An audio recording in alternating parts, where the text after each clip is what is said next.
I bet this janitor can't properly raise my paralyzed daughter.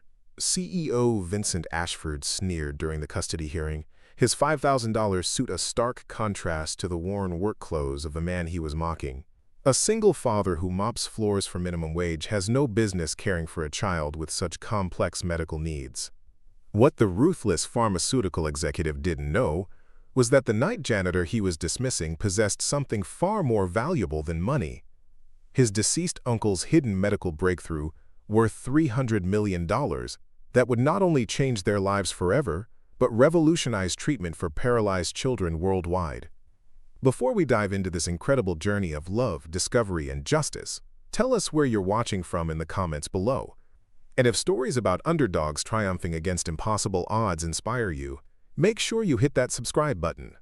Tomorrow, we have an even more amazing story lined up that will absolutely blow your mind. The fluorescent lights of Ashford Pharmaceutical's tower cast long shadows across the marble floors as Daniel Torres pushed his industrial mop bucket through the executive corridors at 2:30 a.m.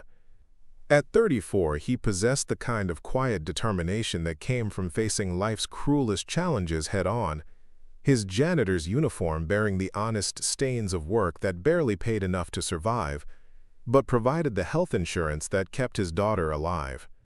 3 years ago, Daniel had been a promising construction foreman with dreams of building a better life for his family. Those dreams had shattered along with his 8-year-old daughter Lily's spine in the same car accident that had claimed his wife's life. The medical bills had consumed their savings, their home, and eventually forced Daniel to take whatever work he could find that offered medical benefits, even if it meant cleaning the offices of the very industry that profited from his daughter's condition. Now, instead of building structures that would stand for generations, he spent his nights mopping the floors of Ashford Pharmaceuticals, the company where breakthrough treatments were developed daily, treatments his daughter desperately needed but could never afford. The irony wasn't lost on Daniel that he was literally cleaning up after people who could help Lily walk again, while her own miracle seemed impossibly out of reach. "Papa, my legs feel tingly today," Lily had whispered that morning from her wheelchair, her small hands gripping the armrests as Daniel prepared for another exhausting night shift. The little girl possessed her father's resilient spirit, but Daniel could see the growing sadness in those bright brown eyes, the gradual acceptance that she would never run, never dance, never feel the grass beneath her feet again. Daniel's ex-wife Catherine had abandoned them both 8 months after the accident, claiming she couldn't live with the constant reminder of that terrible night. Her departure had been devastating enough, but her subsequent marriage to Vincent Ashford, the CEO of the very company where Daniel now worked as a janitor, had added humiliation to heartbreak. Catherine now lived in a waterfront mansion in Clearwater City's elite Bayshore district, attending charity galas and society events, while Daniel worked minimum-wage night shifts to pay for their daughter's medical care. The custody battle had been Vincent's idea, encouraged by his new wife, who viewed Lily as an inconvenient reminder of Catherine's previous life. Vincent had made his feelings crystal clear during their first meeting. "This child requires resources and specialized care that, frankly, Daniel, you're simply not equipped to provide. She'd be much better off in a stable environment with proper medical supervision and unlimited resources." What Vincent really meant was that Lily's wheelchair and medical equipment didn't fit the pristine image he wanted to project as the head of a pharmaceutical empire. Daniel had seen the way Vincent looked at Lily, not with disgust, but with the cold calculation of someone viewing a problem that needed to be managed efficiently and quietly. Daniel's small apartment in Clearwater City's Riverside district told the story of their struggles in heartbreaking detail. The living room had been converted into Lily's bedroom to avoid the stairs, with a hospital bed provided by Medicaid, and a complex array of medical equipment that hummed quietly throughout the night. The walls were covered with Lily's artwork, colorful drawings of families running together, children playing soccer, butterflies dancing in gardens, images of mobility and freedom that his daughter could only experience in her imagination. The refrigerator bore the weight of mounting bills, therapy appointment reminders, and court documents that threatened to tear their family apart. Daniel's construction tools sat gathering dust in the closet, silent witnesses to dreams deferred by the harsh realities of medical bankruptcy and single fatherhood. His work uniform hung next to Lily's adaptive clothing, a daily reminder of how far he'd fallen from his original aspirations. But Daniel had never lost sight of what truly mattered. Every evening, He would sit beside Lily's bed and read stories about brave knights who overcame impossible obstacles, about ordinary people who discovered they possessed extraordinary courage, about families who found ways to triumph over circumstances that seemed designed to destroy them. Lily would listen with rapt attention, her eyes shining with the kind of hope that only children could maintain in the face of overwhelming evidence to the contrary. "Papa," Lily would whisper as Daniel tucked her in each night, "do you think there's really magic in the world, the kind that could make my legs work again?" Daniel would smooth his daughter's dark hair and kiss her forehead, choosing his words carefully. "I think, Mija, that love is the strongest magic there is. And as long as we love each other, anything is possible." The irony was that Daniel worked in a building where medical breakthroughs happened regularly, where researchers and executives pursued cutting-edge treatments that could transform lives. He cleaned the laboratories where experimental therapies were developed, mopped the floors of research facilities where the future of medicine was being written. But those advances felt as distant and unreachable as the stars, miracles that happened to other people, in other families, with other resources. What Daniel didn't know was that his late Uncle Ben, a brilliant biomedical engineer who had died unexpectedly the previous year, had left him something far more valuable than money. Hidden in the basement workshop of the modest house Ben had bequeathed to Daniel lay revolutionary spinal cord regeneration technology that could not only help Lily walk again, but transform the lives of millions of paralyzed patients worldwide. The house itself seemed like just another burden Daniel couldn't afford to maintain. Located in Clearwater City's older Pinecrest neighborhood, it required repairs he couldn't finance and property taxes he could barely manage. Everyone, from Mrs. Delgado, his helpful elderly neighbor, to his lawyer friend Alex Rivera from the legal aid clinic, had advised him to sell it immediately and use the money to help with Lily's medical expenses. But something in Uncle Ben's final letter had stopped him. "Daniel, Mihai," his uncle had written in his careful engineer's handwriting. "Sometimes the greatest gifts come disguised as the heaviest burdens. Trust in the process, and remember that love has a way of revealing solutions we never imagined possible. The key to everything is in the foundation. Look deeper than the surface." Tomorrow night, after another shift cleaning the floors of the very company that could help his daughter but wouldn't, Daniel would finally find the courage to explore his inheritance more thoroughly. What he would discover would not only vindicate his faith in love's transformative power, but would prove that sometimes the most extraordinary treasures are hidden in the most ordinary places, waiting for the right person with the right heart to uncover them. As Daniel finished mopping the executive floor of Ashford Pharmaceuticals and prepared to head home to kiss his sleeping daughter goodnight, he had no idea that his life was about to change in ways that would make Vincent Ashford's cruel words seem not just wrong, but prophetically ironic. The janitor who supposedly couldn't properly care for his paralyzed daughter was about to become the man who would revolutionize care for paralyzed children everywhere. And Vincent Ashford, the powerful CEO who thought money and status gave him the right to separate a father from his child, was about to learn that sometimes the people you look down on are the ones looking up at solutions you never imagined. Preparing and narrating this story took us a lot of time, so if you are enjoying it, subscribe to our channel. It means a lot to us. Now back to the story. The Saturday morning that would change everything began with a knock on Daniel's apartment door at 8:47 a.m., just as he was helping Lily with her physical therapy exercises. Through the peephole, he could see a woman in a professional suit holding a leather briefcase, her expression serious but not unkind. "Mr. Daniel Torres?" the woman asked when he opened the door. "I'm Patricia Morse from Henderson & Associates law firm. I apologize for the early visit, but I have some urgent matters regarding your Uncle Benjamin's estate that require your immediate attention." Daniel's heart sank. Uncle Ben had been gone for 14 months now, and Daniel had assumed all the legal paperwork was finished. He couldn't afford any more legal complications, especially not with the custody hearing looming in just 3 weeks. "Papa, who is it?" Lily called from her wheelchair in the living room, where she'd been doing her arm-strengthening exercises with the resistance bands Dr. Rachel Martinez had recommended. "Just someone about Uncle Ben's house, Misha," Daniel replied, stepping onto the small balcony and closing the door behind him. He didn't want Lily to overhear anything that might worry her about their already precarious situation. Patricia Morse opened her briefcase and pulled out a thick manila envelope. "Mr. Torres, I'm afraid there's been a significant oversight in the estate settlement. Your uncle left specific instructions that certain items in his house were not to be disturbed until exactly 1 year after his death. That anniversary passed last month, and we've only just discovered these sealed instructions. She handed him a letter written in Uncle Ben's familiar handwriting. The envelope was marked for Daniel only, to be opened after 1 year, and sealed with red wax that bore Ben's engineering ring impression. "I don't understand," Daniel said, turning the heavy envelope over in his hands. "Uncle Ben left me the house and his savings account. What else could there be?" "That's what these instructions will explain," Patricia replied. "But Mr. Torres, I must warn you. Your uncle was very specific that you needed to explore the house thoroughly, particularly the basement workshop area. He mentioned something about hidden foundations and looking beneath the surface. Frankly, it sounds like there might be additional property or assets that weren't included in the original inventory." Daniel felt a familiar knot forming in his stomach. Additional assets meant additional taxes, additional complications, and potentially additional debts he couldn't afford. The house in Pinecrest was already stretching his budget to the breaking point. "What kind of assets?" he asked. "The letter will explain everything. But Mr. Torres, I strongly recommend you visit the property today. Your uncle's instructions were quite urgent about timing, and there are parties who have been making inquiries about purchasing the house. Significant offers, actually."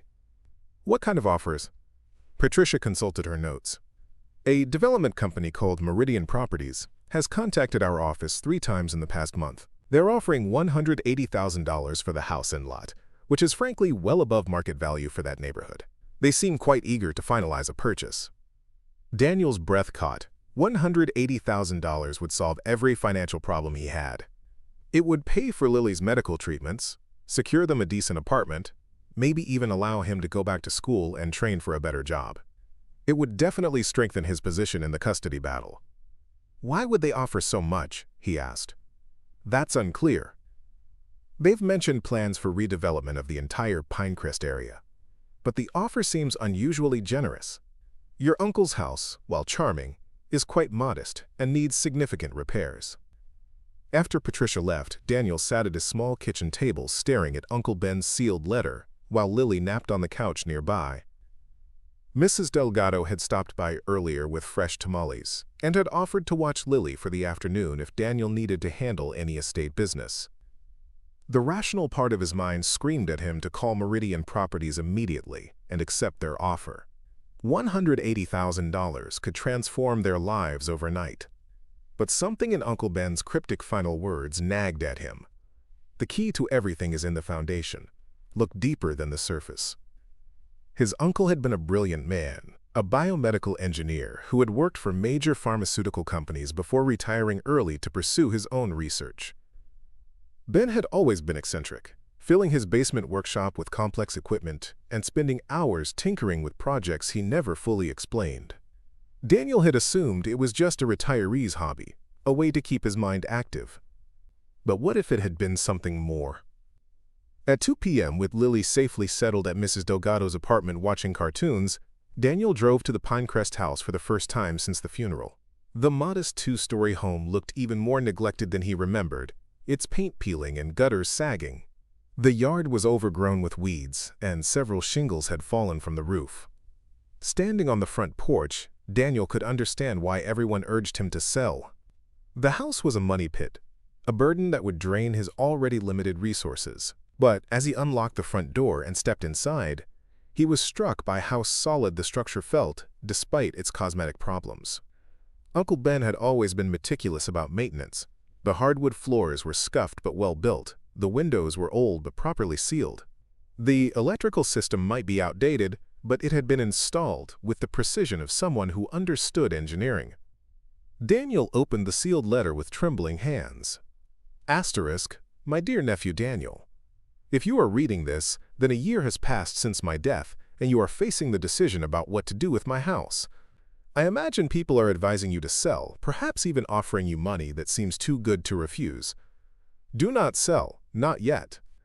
What I am about to tell you will sound impossible, but I need you to trust me as you did when you were a boy, and I taught you to use tools in my workshop. In the basement, behind the water heater, you will find a hidden panel. The combination is 0847, Lily's birthday. Behind that panel is my life's work. 25 years of research into spinal cord regeneration therapy. Not theory, Daniel. Working prototypes. Technology that could help Lily walk again. I never published my research because I knew what would happen. The pharmaceutical companies would steal it, patent it, and price it beyond the reach of families like ours. I chose to wait for the right person to inherit it, someone who would use it to help people, not just to make profits. The companies that are trying to buy this house know about my work. They've been watching, waiting for me to die so they could acquire my research through property purchase. Don't let them. Go to the basement, see what I've built, then decide if you want to sell your daughter's future for $180,000 or fight for something worth infinitely more. Love always, Uncle Ben. P.S. The key to the workshop is hidden inside the old coffee can on the kitchen counter. Daniel's hand shook as he finished reading. Spinal cord regeneration therapy. Technology that could help Lily walk again. The words seemed too miraculous to be real, but Uncle Ben had never been prone to fantasy or exaggeration. He found the coffee can exactly where the letter indicated, its faded Maxwell House label hiding a small brass key. The basement stairs creaked under his weight as he descended into the workshop area he'd barely glanced at during previous visits. The basement was larger than he'd remembered, extending under what must be an addition to the house. Uncle Ben's workshop occupied the entire space, filled with equipment that looked far more sophisticated than hobby tools. There were computers, medical imaging devices, microscopes, and machinery Daniel couldn't even identify. Behind the water heater, just as the letter had promised, Daniel found a hidden panel secured with a digital lock. His fingers trembled as he entered the combination 0847. The panel slid open silently, revealing a climate-controlled chamber filled with carefully organized research files, prototype devices, and detailed technical drawings. At the center of it all sat a device about the size of a briefcase, sleek and professional-looking, with Torres Spinal Regeneration System, prototype 7 inches etched on a small metal plate. Uncle Ben hadn't been tinkering. He'd been revolutionizing medicine. As Daniel carefully examined the prototype and began reading through his uncle's detailed research notes, one thing became crystal clear. Meridian Properties wasn't offering $180,000 for a rundown house in need of repairs. They were offering $180,000 for technology worth hundreds of millions of dollars. And somewhere in the corporate towers of Clearwater City, powerful people were counting on a desperate single father to sell his daughter's miracle for far less than it was worth. The Monday morning after Daniel's earth-shattering discovery found him sitting in Lily's physical therapy session at Sunrise Rehabilitation Center, watching his daughter struggle through her exercises while his mind raced with possibilities that seemed too incredible to be real.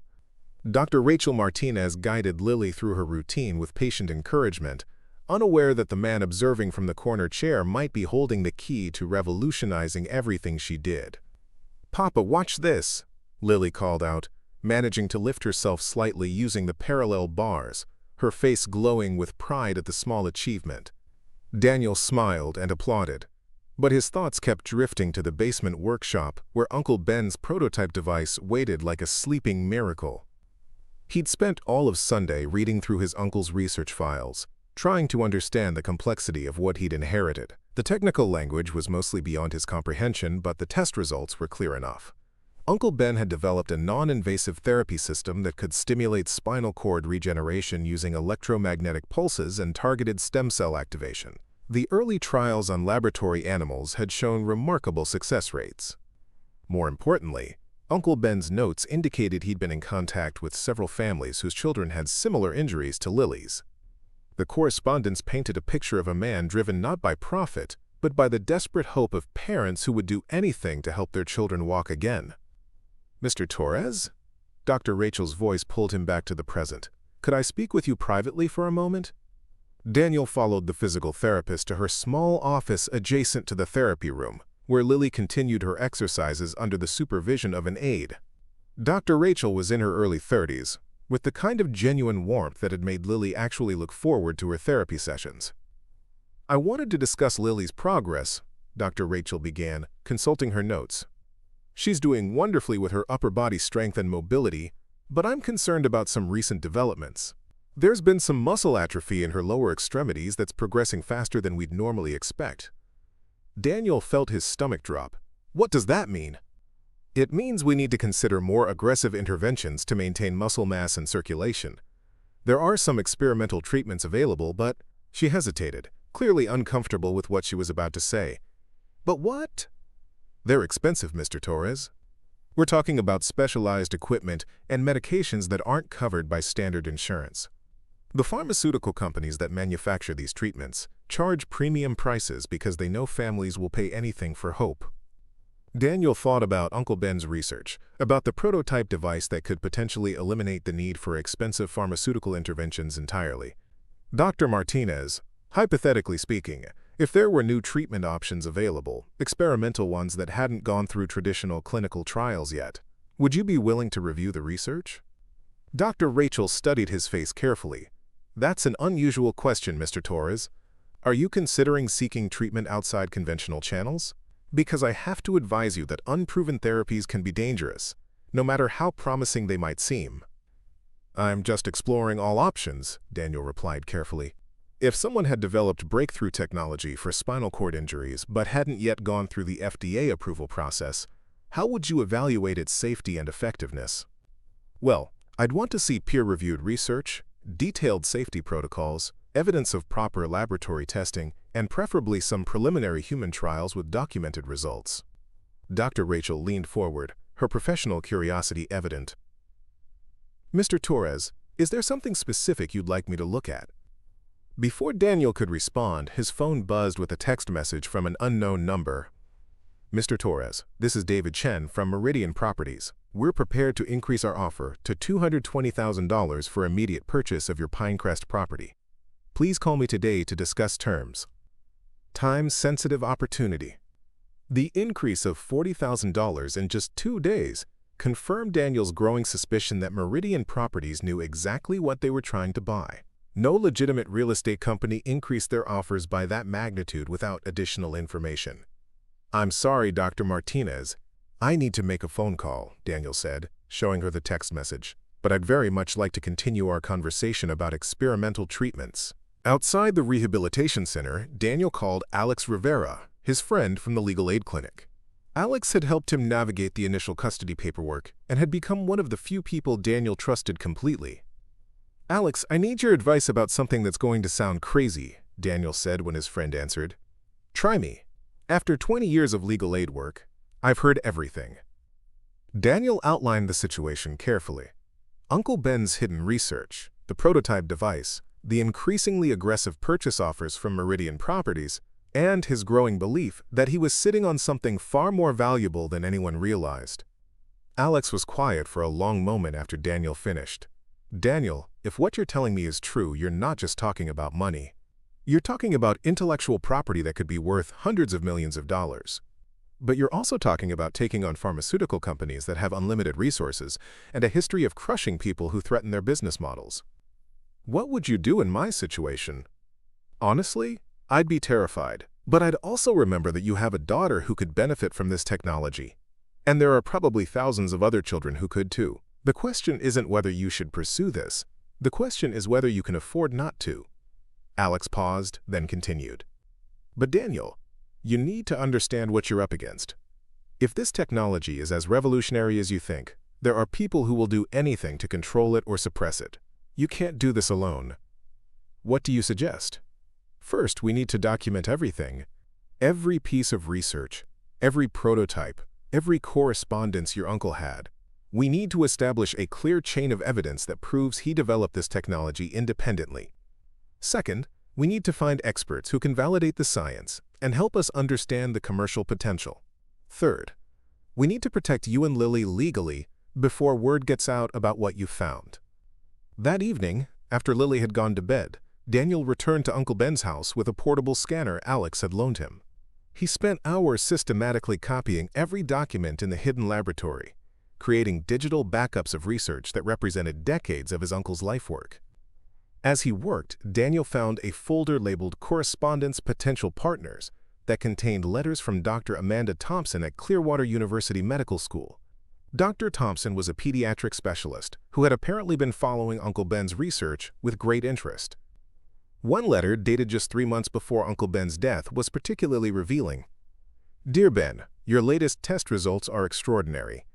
The regeneration rates you're achieving in your animal trials exceed anything I've seen in mainstream research. I know you're reluctant to publish before you're certain of the safety protocols, but I want you to know that when you're ready, I'm prepared to help you navigate the clinical trial process. This technology could transform the lives of thousands of children." Another folder contained correspondence that made Daniel's blood run cold. Letters from Ashford Pharmaceuticals, Vincent Ashford's company, dating back 5 years, requesting meetings with Uncle Ben to discuss potential collaboration opportunities. Uncle Ben's responses were polite but firm refusals, citing concerns about maintaining independent control of his research. The final letter in the sequence, sent just 6 months before Uncle Ben's death, was from Vincent Ashford himself. "Mr. Torres, I understand your desire to maintain control of your research, but I think you're underestimating the resources required to bring revolutionary medical technology to market. Perhaps we could arrange a meeting to discuss how Ashford Pharmaceuticals could help you achieve your goals while ensuring proper compensation for your innovations." Uncle Ben's handwritten response, apparently never sent, was found paperclipped to the letter. "Mr. Ashford, I've spent my career watching pharmaceutical companies acquire promising technologies only to price them beyond the reach of the families who need them most. My research will never be used to generate profits at the expense of children's futures." As Daniel read those words, he understood that Uncle Ben's decision to hide his research hadn't been paranoia, it had been protection. His uncle had known that companies like Ashford Pharmaceuticals would either steal his technology or bury it to protect their existing revenue streams. Now, Vincent Ashford wasn't just trying to take custody of Lily because he thought Daniel was an unfit father. He was trying to gain control of research that could threaten his company's billion-dollar spinal injury treatment business. The man who had dismissed Daniel as just a janitor had no idea that the janitor was now sitting on technology that could revolutionize the very industry Vincent controlled. But as Daniel carefully locked the hidden laboratory and prepared to head home, he realized that Uncle Ben's greatest gift hadn't been the technology itself. It had been the choice. The choice to use breakthrough medical research to help children rather than to generate corporate profits. The choice to fight for what was right rather than what was profitable. Tomorrow, Daniel would begin making the same choice his uncle had made, not because it was easy, but because it was right. The revelation came at 3:17 a.m. on a Tuesday morning, hidden in the deepest files of Uncle Ben's research archive. Daniel had been systematically reviewing every document for the 3rd time when he discovered a folder marked Project Phoenix Human Trials tucked behind a stack of technical manuals. His heart raced as he opened it, expecting to find theoretical research proposals or future planning documents. Instead, he found something that changed everything: documented evidence that Uncle Ben's spinal cord regeneration therapy had already been successfully tested on human subjects. The file contained detailed case studies of 12 children, each with spinal cord injuries similar to Lily's. The trials had been conducted over a 2-year period, with Uncle Ben working in partnership with Dr. Amanda Thompson at an off-the-books clinic in Mexico. The results were nothing short of miraculous. 11 of the 12 children had regained significant mobility, with 7 achieving complete restoration of lower body function. But what made Daniel's hands shake as he read wasn't just the success rates, it was the names.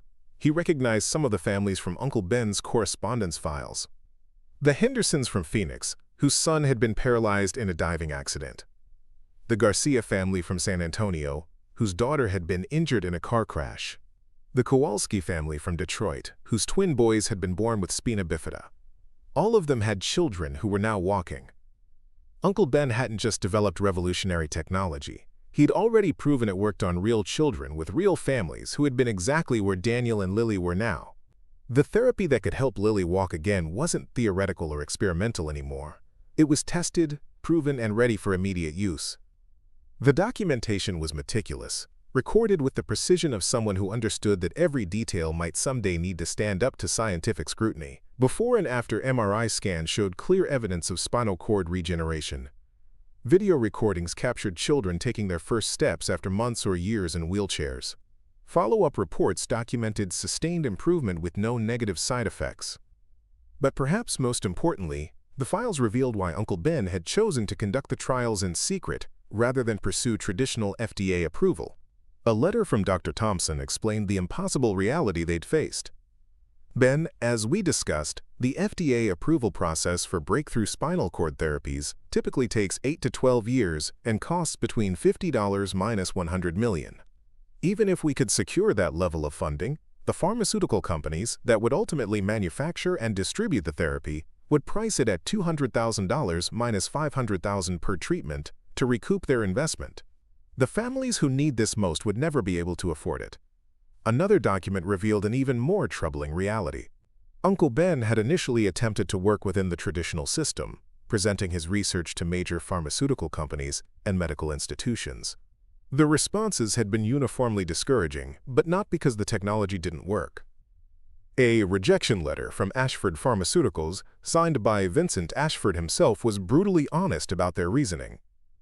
While your research shows promise, Ashford Pharmaceuticals has significant investments in current spinal cord injury treatments and rehabilitation equipment. Introducing a curative therapy at this time would negatively impact our existing revenue streams. We recommend focusing your research on symptom management rather than regenerative approaches. Similar rejections from other major pharmaceutical companies followed the same pattern. Uncle Ben's technology was too effective, too revolutionary, too threatening to existing profit models. The medical establishment didn't want to cure spinal cord injuries. They wanted to manage them profitably for decades.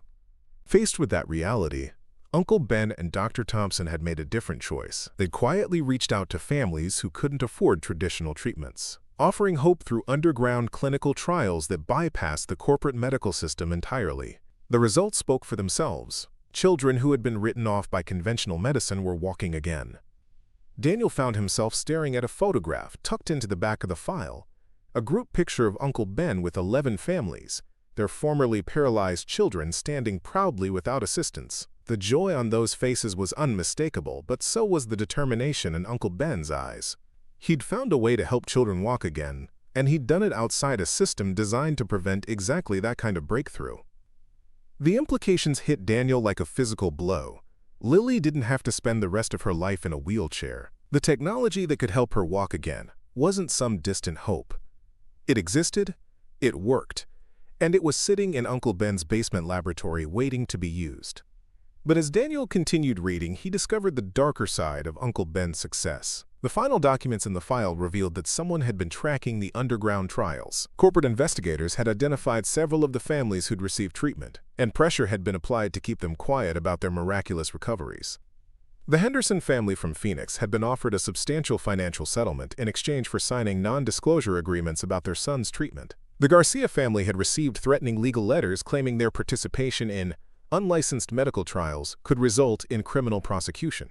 The Kowalski family had been told that discussing their twins' recovery could jeopardize their medical insurance coverage for other family members.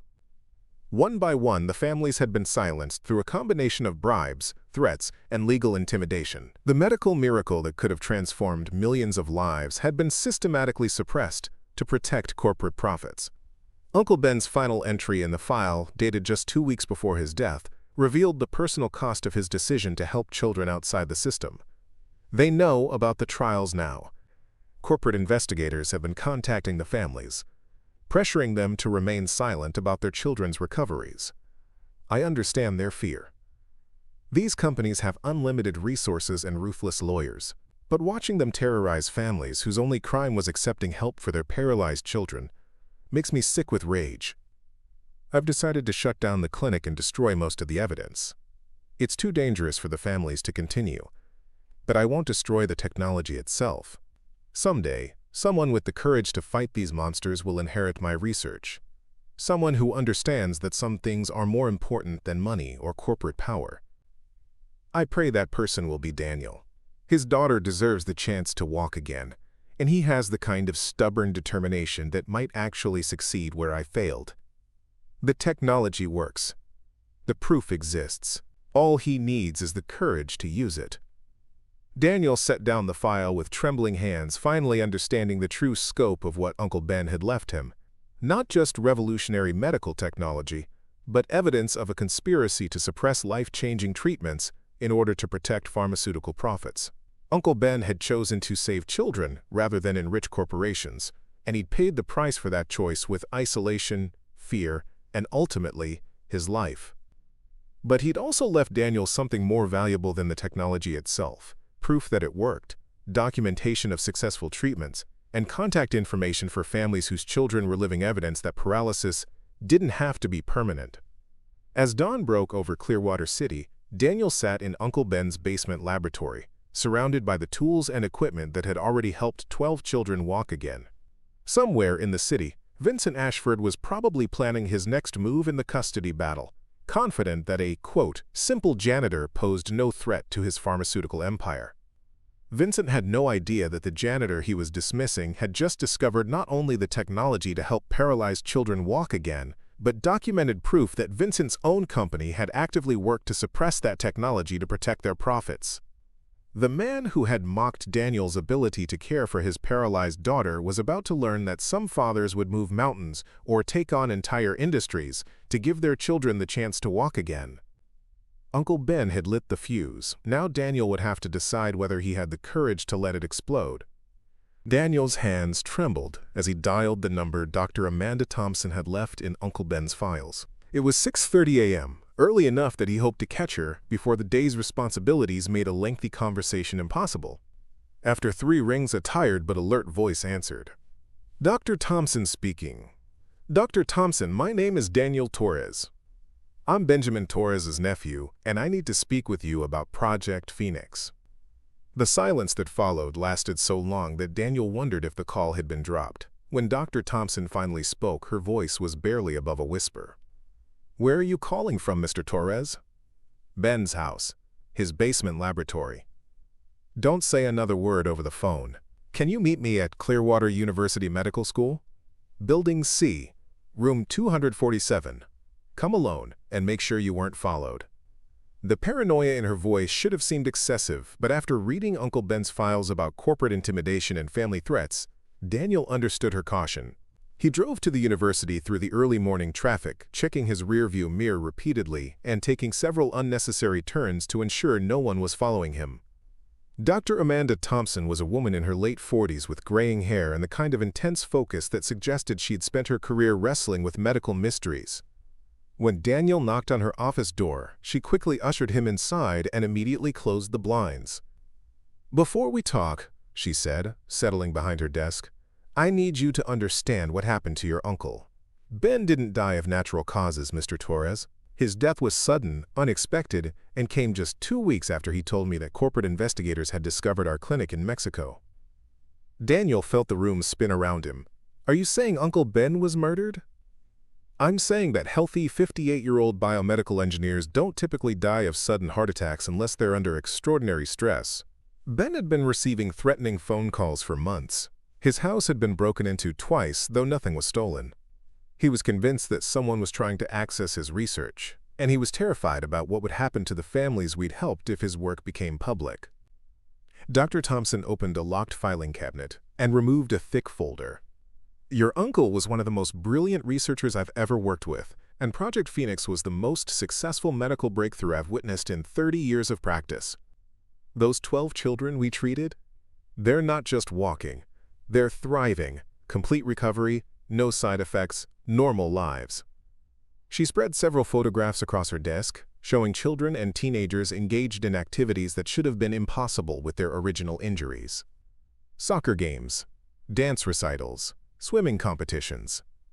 Normal childhood experiences that the medical establishment had declared permanently out of reach. "Why haven't you published the results?" Daniel asked. "Why keep this secret when it could help millions of children?" Dr. Thompson's expression grew grim. "Because the moment we publish, every pharmaceutical company in the world will either try to steal the technology or destroy it. Look what happened to the families we helped." She produced another file containing correspondence that made Daniel's blood run cold. Legal threats, financial pressure, and systematic intimidation campaigns targeting every family that had participated in the trials. The Henderson family had been audited by the IRS 3 times in 2 years. The Garcia family had been sued by their insurance company, claiming their daughter's recovery constituted fraud, because they'd continued receiving disability benefits during her treatment. The Kowalski family had been visited by Child Protective Services following anonymous reports of medical neglect. The pharmaceutical industry generates over $500 billion annually, Dr. Thompson explained. Spinal cord injury treatments alone represent a $4 billion market. Your uncle's technology threatens to eliminate most of that revenue overnight. These companies didn't spend billions developing that market just to watch it disappear because of one brilliant engineer's breakthrough. Daniel studied the photographs of the recovered children, thinking about Lily's daily struggle with her wheelchair, her wistful questions about walking, her brave acceptance of what doctors had told her was permanent. Dr. Thompson, if the technology works, if you have proof it works, why did Uncle Ben hide it instead of fighting to make it available? Because Ben understood something that took me years to accept. The medical system isn't designed to cure patients, Mr. Torres. It's designed to treat them permanently.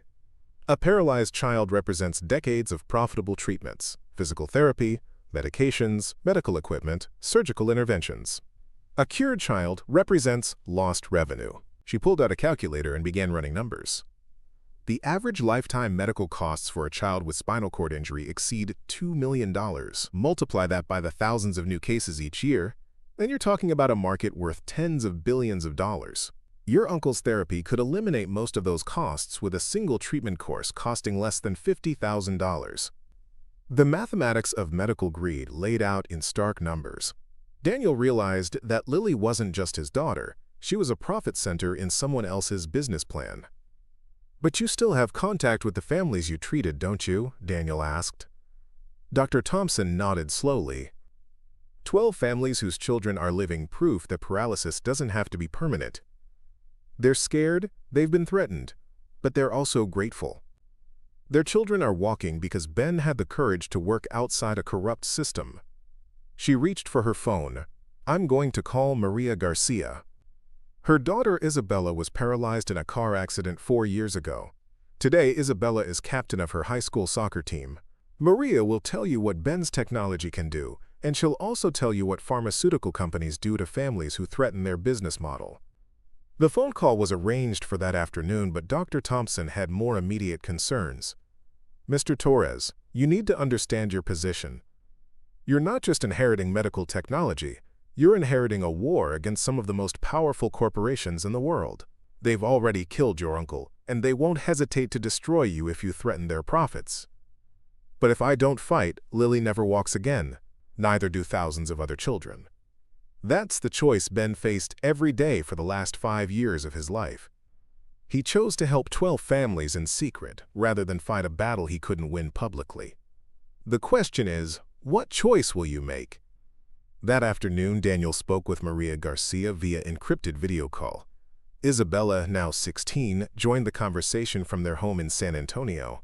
The teenager moved with the natural grace of someone who'd never known physical limitations, but her medical records told a different story.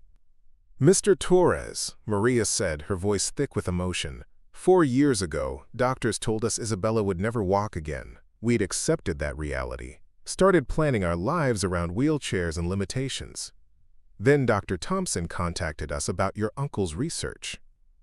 Isabella spoke for herself. The treatment wasn't painful, and it wasn't scary. Dr. Thompson and Mr. Ben were so kind, so careful. They explained everything, showed us all the research, made sure we understood the risks. But honestly, when you're paralyzed, any chance is worth taking. Maria continued. The recovery was gradual but amazing. First, Isabella could feel sensations in her legs, then small movements. Within 6 months, she was walking with assistance. Within a year, she was completely normal. But then the phone calls started. "What kind of phone calls?" Daniel asked. "Insurance investigators claiming we'd committed fraud. Lawyers threatening to sue us for participating in unlicensed medical trials, government officials questioning Isabella's recovery and demanding access to her medical records. They wanted to force her back into a wheelchair to prove she'd never been cured." Isabella leaned forward, her expression fierce with teenage determination. "Mr. Torres, they tried to make me pretend I was still paralyzed. Can you imagine? They wanted me to lie about being able to walk so they could protect their profits from selling treatments to kids who don't need to stay paralyzed." The conversation continued for another hour. with Maria and Isabella describing both the miracle of recovery and the nightmare of corporate retaliation. By the time Daniel ended the call, he understood exactly what Uncle Ben had meant about the choice between helping children and fighting corporations. But he also understood something Uncle Ben might not have fully grasped. Sometimes the only way to help your own child is to fight for everyone's children. As Daniel drove home to Lily that evening, he realized that the question wasn't whether he was brave enough to use Uncle Ben's technology to help his daughter walk again. The question was whether he was brave enough to make sure every paralyzed child had that same opportunity. Uncle Ben had won the battle for 12 families. Now Daniel would have to decide if he was ready to fight the war. The black sedan had been parked across from Daniel's apartment building for 3 days running, its tinted windows concealing whoever was conducting surveillance on his daily routine. Daniel first noticed it Tuesday morning, when he left for his janitorial shift at Ashford Pharmaceuticals, dismissed it as coincidence Wednesday when it was there again, but by Thursday morning the pattern was unmistakable. Someone was watching him. The realization sent a chill down his spine as he helped Lily into Mrs. Delgado's apartment for her usual morning care while he slept after his night shift. If corporate investigators had found Uncle Ben, it was only a matter of time before they traced the inheritance to Daniel. "Papa, you look worried," Lily observed with the perceptive clarity that children often possess about their parents' emotional states. "Is everything okay?" "Everything's fine, mija," Daniel replied, forcing a smile while making a mental note to vary his routine and start checking for surveillance more carefully. "I'm just thinking about some paperwork I need to handle." But everything wasn't fine. The phone calls had started Monday nights, hang-ups when he answered, but the caller ID showed numbers from law firms and consulting companies he'd never heard of. Tuesday brought an unexpected visit from building inspectors claiming they'd received complaints about potential safety violations in his apartment. Wednesday, his supervisor Miguel had pulled him aside with uncomfortable questions about outside parties, who'd been asking about Daniel's employment history and personal circumstances. The pressure campaign was subtle but systematic, designed to create stress and uncertainty without crossing lines that might constitute outright harassment. Daniel recognized the pattern from Uncle Ben's files, the same escalating intimidation tactics that had been used against the families who'd participated in Project Phoenix.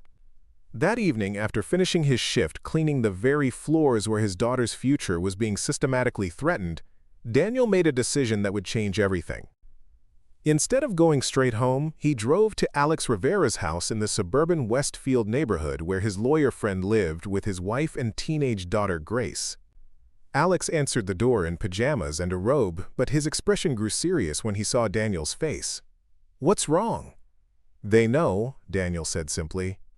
"Whoever Uncle Ben was afraid of, they found me." Over coffee in Alex's kitchen, Daniel explained the surveillance, the phone calls, the building inspectors, and his supervisor's uncomfortable questions. Alex listened with the focused attention of someone who'd spent years helping families navigate threats they didn't fully understand. "Daniel, this is escalating faster than I expected," Alex said. "The fact that they're already conducting surveillance suggests they consider you a serious threat, but it also means we still have time to take protective action before they move to more aggressive tactics." Alex opened his laptop and began making notes. "First, we need to document everything. Every phone call, every suspicious visitor, every unusual interaction. We're going to create a paper trail that establishes a pattern of harassment tied to your inheritance. Second, we need to secure Uncle Ben's research before they try to steal it or destroy it. How do we do that? Multiple copies stored in different locations, with trusted parties who can serve as witnesses if anything happens to the originals. I'm thinking Dr. Thompson, obviously, but also my colleague Sarah Chen at the University Law Library. She specializes in intellectual property protection and has experience with corporate intimidation cases." Alex paused, studying Daniel's exhausted face. "But Daniel, I need you to understand what you're up against. These aren't just pharmaceutical companies trying to protect their profits. This is organized corporate warfare against anyone who threatens a multi-billion-dollar industry. They have investigators, lawyers, lobbyists, and connections throughout government and law enforcement. Are you saying I should give up? I'm saying you need to be smart about how you fight back. Uncle Ben tried to work alone and look what happened to him. You need allies, documentation, and legal protection before you make any moves that might trigger a more aggressive response." The next morning brought validation of Alex's warnings in the form of an unexpected visitor. Daniel was awakened at 10 a.m. by insistent knocking on his apartment door. Through the peephole, he could see a well-dressed woman in her 50s holding an expensive briefcase and wearing the kind of professional smile that suggested she was accustomed to getting what she wanted. "Mr. Torres, I'm Margaret Steinberg from Consolidated Medical Research. I understand you've recently inherited some property that might contain materials of interest to our organization." Daniel opened the door but didn't invite her in. "What kind of materials?" "Research documents, prototype equipment, that sort of thing. Your Uncle Benjamin was quite well regarded in certain scientific circles, and we'd like to ensure his work receives proper recognition and development." Her smile never wavered, but her eyes were calculating. "We're prepared to offer significant compensation for any medical research materials you might have discovered." "How much compensation?" "Well, that would depend on what you found, but I'm authorized to offer up to $500,000 for comprehensive research archives, plus ongoing consulting fees if you'd be willing to assist with development efforts." $500,000. More money than Daniel had ever imagined possessing, enough to secure Lily's future and end their financial struggles permanently. But after reading Uncle Ben's files and speaking with the Garcia family, he understood that accepting this offer would mean selling his daughter's chance to walk again. "I appreciate the offer, Miss Steinberg, but I'm not ready to make any decisions about my uncle's estate." Her smile faltered slightly.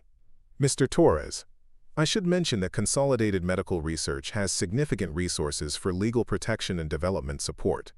Independent ownership of complex medical research can expose individuals to considerable liability risks, insurance issues, regulatory challenges, potential lawsuits if anything goes wrong. These are serious considerations for a single father." The veiled threat was clear enough. Accept their offer and receive protection, or refuse and face the consequences of challenging a powerful industry. "I'll need time to consider your proposal," Daniel said. "Of course, but I should mention that our offer has a limited time frame. Market conditions and regulatory environments can change quickly in the medical research field." She handed him an elegant business card. "I'll be in town through the weekend. I do hope we can reach a mutually beneficial arrangement." After she left, Daniel immediately called Alex, who arrived within an hour, accompanied by Sarah Chen, a sharp-eyed woman in her 40s who specialized in intellectual property law. Sarah listened to Daniel's account of the meeting with professional interest. "Consolidated Medical Research is a shell company," Sarah explained after running a quick background check on her laptop. "They're owned by a larger consulting firm that's owned by an investment group that's funded by major pharmaceutical companies.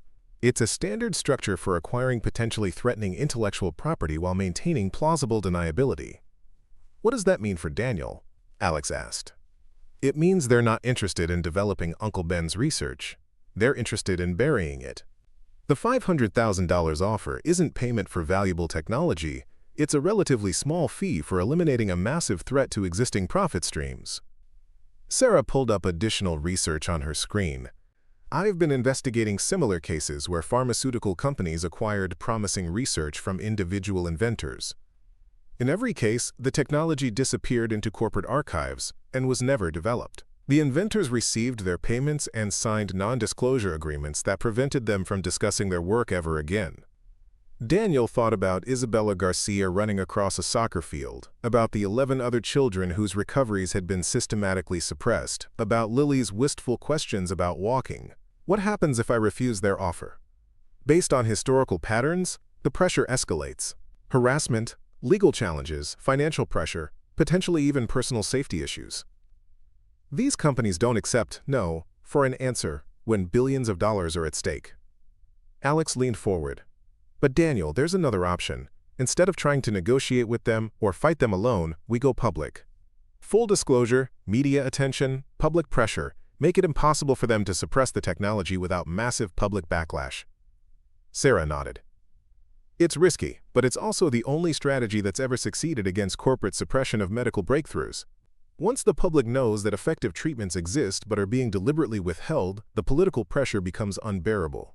That evening, as Daniel tucked Lily into bed, his daughter asked the question that made his decision inevitable.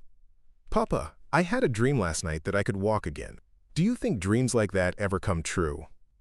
Daniel smoothed her hair and kissed her forehead, thinking about Uncle Ben's hidden research, about 12 children who were living proof that such dreams could indeed come true, and about the corporations that would do anything to prevent those dreams from spreading to other families. "Yes, Mija," he said quietly, "I think some dreams are worth fighting for, no matter how impossible they seem." Outside his apartment window, the black sedan maintained its vigil, its occupants unaware that the man they were surveilling had just decided to stop running from the fight and start preparing for war. The crisis exploded on Friday morning when Daniel arrived at work to find his supervisor Miguel waiting with a termination letter and a security guard. After 18 months of reliable service, Daniel Torres was being dismissed for performance issues and security concerns that had never been documented in his employment file. "I'm sorry, man," Miguel said, genuine regret in his voice as he avoided eye contact. "This came down from corporate. They said there were complaints about your work quality and some security issues they couldn't discuss. I fought for you, but they wouldn't listen." The security guard, a large man with the demeanor of someone accustomed to handling unpleasant situations, stepped forward. "Mr. Torres, I need to escort you to collect your personal items and then off the premises. Company policy for terminated employees." As Daniel cleaned out his small locker in the janitorial supply room, Miguel pulled him aside. "Daniel, I don't know what's going on, but this isn't about your work performance. Your evaluations have been excellent. Someone with serious pull wanted you gone, and they made it happen fast." The termination was devastating on multiple levels. Without his job, Daniel would lose the health insurance that covered Lily's medical treatments. Worse, the timing wasn't coincidental. It came exactly 48 hours after his meeting with Margaret Steinberg from Consolidated Medical Research. Someone was tightening the screws systematically. But the real blow came that afternoon when Daniel arrived home to find Mrs. Delgado crying in her apartment hallway, holding Lily protectively while two official-looking women stood nearby with clipboards and badges. "Papa," Lily called out when she saw him, relief flooding her voice. "These ladies want to ask me questions about how you take care of me." The women introduced themselves as caseworkers from Child Protective Services, responding to anonymous reports of potential neglect and unsafe living conditions. They'd already conducted a preliminary inspection of Daniel's apartment and interviewed Lily about her daily care routine. "Mr. Torres," the lead caseworker said, consulting her notes, "we've received concerns about your daughter's medical care and living situation. The reports suggest that financial instability and inadequate housing may be affecting your ability to provide appropriate care for a child with special needs." Daniel's hands clenched into fists. The timing was too perfect to be coincidental. Lose his job in the morning, face a CPS investigation in the afternoon. Someone was orchestrating a systematic destruction of his ability to care for Lily. "What specific concerns?" Daniel asked, forcing himself to remain calm despite the rage building inside him. The reports mention irregular medical appointments, inadequate adaptive equipment, and questions about your employment stability. We're also required to investigate claims that you may be exposing your daughter to potentially dangerous experimental medical treatments. The last accusation hit like a physical blow. Someone knew about Uncle Ben's research and was using that knowledge to weaponize the child protection system against Daniel. The people threatening his family weren't just trying to steal medical technology. They were trying to destroy his family to get it.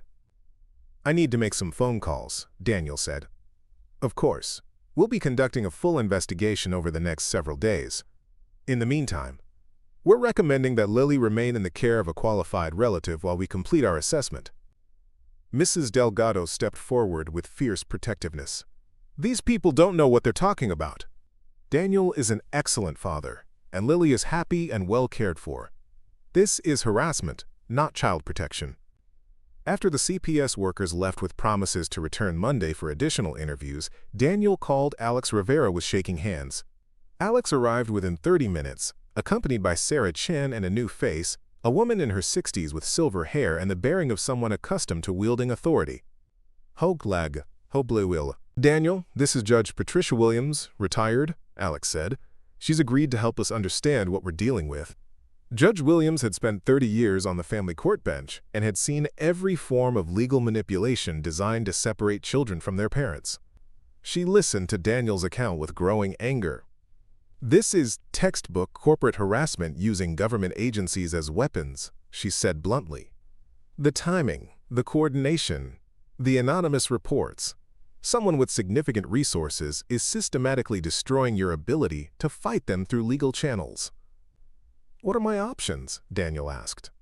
Legally, very limited. CPS investigations can drag on for months, and during that time, they can recommend removing Lily from your care for her own protection. Your termination from work gives them ammunition to claim financial instability.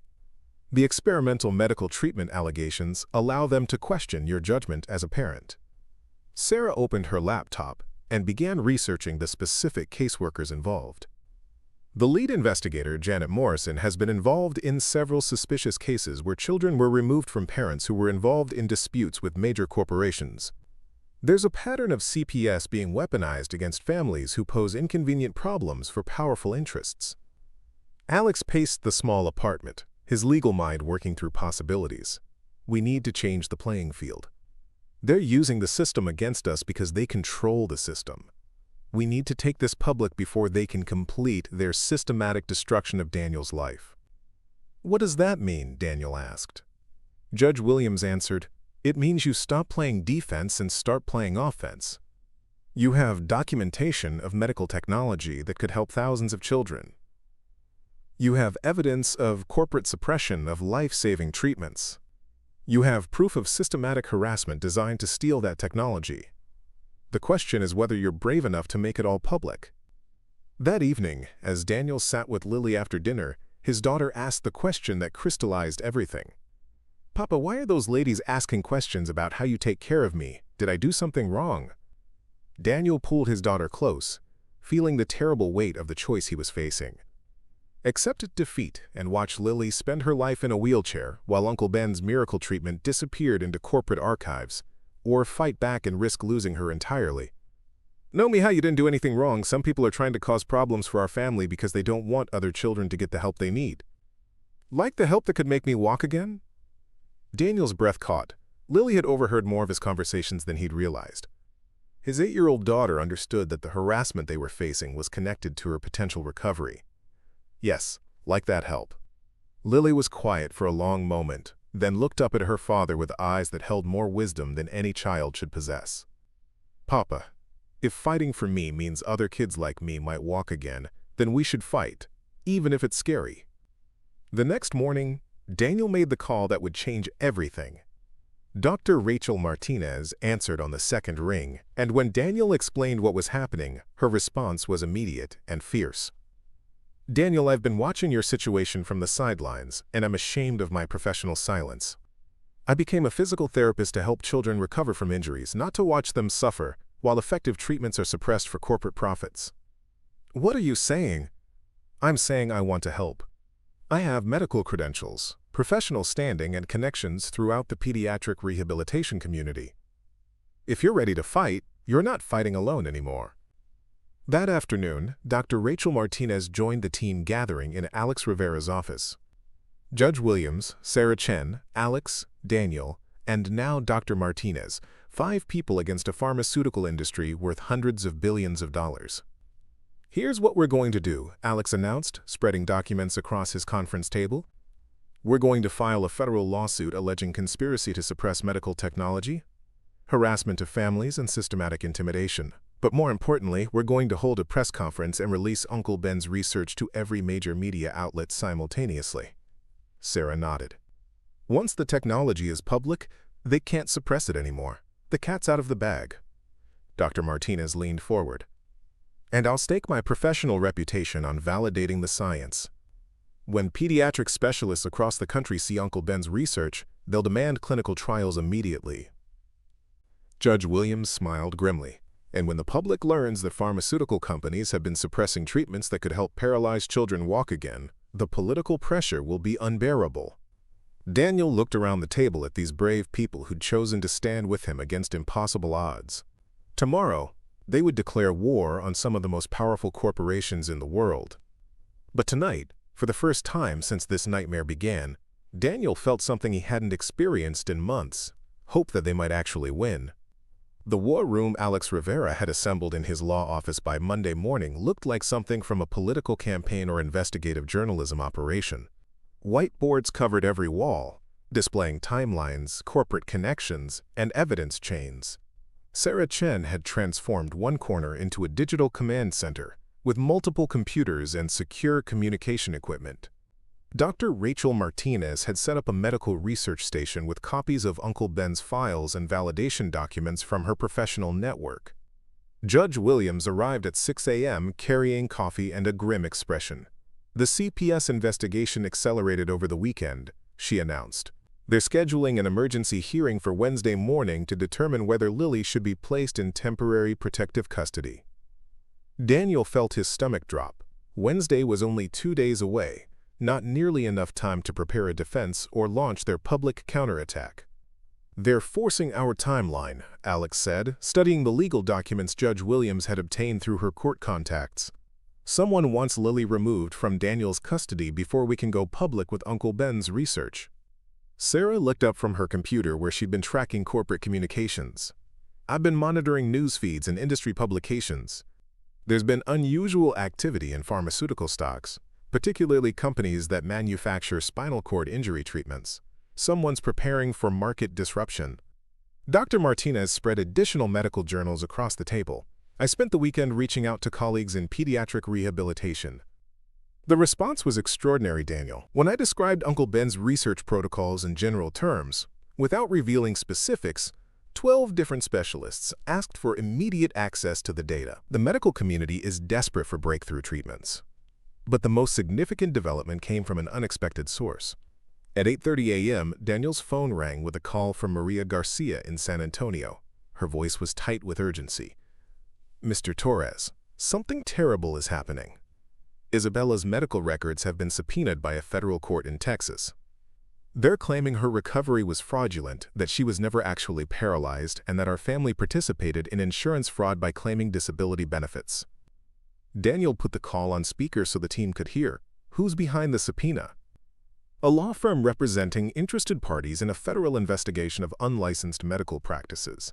But Mr. Torres, they're not just going after us. I've been in contact with other families from the Phoenix trials. The Henderson family in Phoenix got served yesterday. The Kowalski family in Detroit is facing similar charges. They're systematically attacking every family whose children recovered." The coordinated legal assault was breathtaking in its scope and cruelty. Rather than simply suppressing Uncle Ben's research, the pharmaceutical companies were destroying the lives of families whose only crime had been accepting help for their paralyzed children. Judge Williams reviewed the subpoenaed documents Maria had scanned and emailed. "This is sophisticated legal warfare.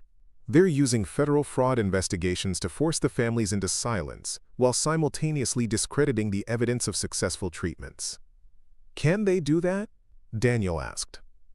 "They can try," Sarah replied, her fingers flying across her keyboard. "But they're making a strategic error. By attacking the families so aggressively, they're creating a paper trail that proves corporate conspiracy to suppress medical breakthroughs. Every subpoena, every harassment case, every intimidation tactic becomes evidence of systematic suppression." Dr. Martinez was studying the medical aspects of the legal attack. "They're going to force those children to undergo new medical examinations to prove their original paralysis was legitimate. Can you imagine? Forcing recovered children to submit to invasive tests designed to undermine their miracles?" The phone rang again. This time it was Margaret Steinberg from Consolidated Medical Research, her voice carrying a tone of artificial concern. "Mr. Torres, I'm calling because I'm aware of the legal difficulties your family is facing. These situations can become quite complex, but I want you to know that our offer of assistance remains available." Alex grabbed the phone. "Miss Steinberg, this is Alexander Rivera, Mr. Torres's attorney. Are you recording this call?" No, this is simply a friendly check-in." "Good, because I want to be clear. Any further contact with my client will be considered harassment and documented as evidence of corporate intimidation. If Consolidated Medical Research has legitimate business to discuss, you can communicate through my office." "Mr. Rivera, I think you're misunderstanding the situation. Mr. Torres is facing serious legal challenges that could affect his daughter's welfare. We're offering resources and protection that could resolve these issues quickly and quietly." Sarah was frantically typing notes while the call continued. "What kind of protection?" Alex asked. legal representation, financial assistance, and most importantly, expert testimony that could help resolve any questions about experimental medical treatments. We have the resources to make these problems disappear. The offer was simultaneously generous and terrifying. Accept their help, and Uncle Ben's research would disappear forever, along with any chance of helping Lily or other paralyzed children. Refuse, and face the full weight of coordinated corporate retaliation. We'll consider your offer and respond through appropriate channels, Alex said, ending the call. Judge Williams was already drafting documents. We're filing for emergency injunctive relief this afternoon. Harassment, conspiracy to deprive civil rights, and systematic intimidation designed to suppress medical breakthroughs. But Daniel, you need to understand, once we file these papers, there's no going back. They'll throw everything they have at us. The afternoon brought validation of their strategy from an unexpected source. Dr. Nathan Brooks, a renowned spinal cord researcher at Johns Hopkins, called Dr. Martinez after reviewing portions of Uncle Ben's research she'd shared through medical colleague networks. Dr. Martinez, his voice carried barely contained excitement. The research protocols you've shared represent the most promising approach to spinal cord regeneration I've encountered in 30 years of practice. Who conducted these trials, and why haven't the results been published? Dr. Martinez looked at Daniel, who nodded his consent. Dr. Brooks, the research was conducted by Benjamin Torres, a brilliant biomedical engineer who died last year. The trials were successful. 12 children with severe spinal cord injuries achieved significant or complete recovery. But the technology has been suppressed by pharmaceutical companies who view it as a threat to their existing treatment revenue. The silence on the call stretched for nearly a minute. When Dr. Brooks spoke again, his voice was filled with professional outrage. Dr. Martinez, are you telling me that effective treatments for childhood paralysis exist, but are being deliberately withheld from patients? That's exactly what I'm telling you. This is unconscionable. Medical breakthroughs belong to humanity, not to corporate balance sheets. What do you need from the medical community to support this technology's development? That evening, the team gathered in Alex's office to finalize their strategy. Tomorrow, they would file federal lawsuits. Wednesday, they would hold a press conference releasing Uncle Ben's research to the world. Thursday, assuming they survived the corporate retaliation, they would begin the process of making spinal cord regeneration therapy available to every family that needed it. Are we really doing this? Daniel asked, looking around the room at these brave people who'd chosen to stand with him against overwhelming odds. Dr. Martinez spoke for the group. Daniel, 18 months ago I became a physical therapist because I wanted to help children recover from injuries. But I've spent my career watching kids adapt to permanent disabilities while knowing that medicine should be able to do better. If Uncle Ben developed technology that actually works, then we have a moral obligation to fight for it. Sarah nodded. Every day we delay means more children accept paralysis as permanent when it doesn't have to be. Judge Williams was more direct. Daniel, they're going to try to take Lily away from you whether you fight or surrender. At least if you fight, other children might benefit from your courage. Alex gathered the legal documents they'd prepared. Tomorrow, we go to war. Not just for Lily, but for every paralyzed child whose recovery has been denied by corporate greed. They said I would never walk again. The car accident had severed my spinal cord, and they explained that medical science couldn't repair that kind of damage. Isabella's voice was clear and strong, carrying the confidence of someone who'd overcome impossible odds. What is your current physical condition? I'm completely normal. I run track, play soccer, dance. Last month I helped my family move furniture because I'm stronger than my older brother. A ripple of amazed laughter moved through the courtroom. Margaret Walsh objected repeatedly during Isabella's testimony, claiming the witness's medical history was irrelevant to the current proceeding. But Judge Sterling overruled each objection with growing interest in what he was hearing. Ms. Garcia, Alex continued, after your recovery, what happened to your family? Isabella's expression grew serious. They tried to destroy us. Insurance investigators, lawyers, government officials, they all claimed my recovery was impossible and accused my parents of fraud. They wanted me to pretend I was still paralyzed to protect their story about paralysis being permanent. The impact of a teenage girl calmly describing corporate retaliation against her family for accepting medical treatment was devastating to the defense's position. Several journalists in the gallery were frantically taking notes, and Daniel could see pharmaceutical company representatives whispering urgently into their phones. But the most powerful moment came when Alex called Dr. Nathan Brooks as an expert witness via video link from Johns Hopkins. Dr. Brooks had reviewed Uncle Ben's complete research files overnight and was prepared to stake his professional reputation on their validity.